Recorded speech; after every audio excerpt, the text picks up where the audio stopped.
Сайн байна уу? За тэгэхээр хэдүүлээ өнөөдөр Steakhouse дэлгүүр дээр орж ирж байгаа Huawei Pura 70 хэмээх утсыг задлж үзье.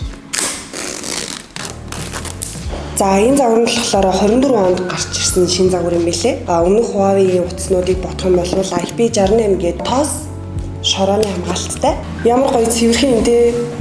Артлын нартаа за хэдүүлээ хасааж үзье. Амар хөнгөн юм байна. 270 г гэсэн ба. 207 г юм байна. Монгол хэлээд юм шүү дээ. За 66 ваттын цэнэглэгчтэй Type-C оролттой. За тэгэхээр энэний дэлгэцээр нь болохоор сэргээгдэх хурд нь 120 Гц, тэгээд төвөрлөлтийн хурд нь болохоор 300 Гц-ийн хурцтай ийм маш хурдан утас байна.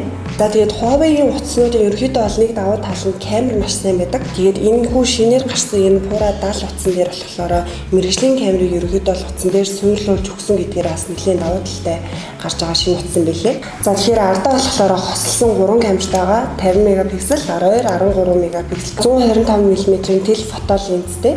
Тийм болохоор бүр 100 дахин томруулж татна гэсэн үг байна.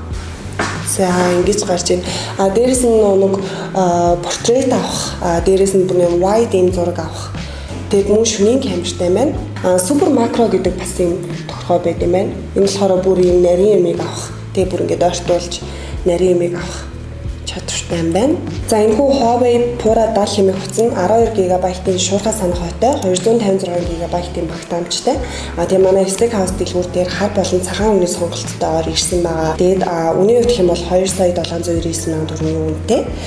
Тэгээд та энэ хүү утсаа манай Steakhouse дэлгүүрээс бэлэн төлөлтөөр болоод лизинг үйлчлэгээр сонирхож утсаа авах боломжтой. Мөн манайд сайт байгаа. Сайтаар ороод худалдаа авалт хийх боломжтой байгаа.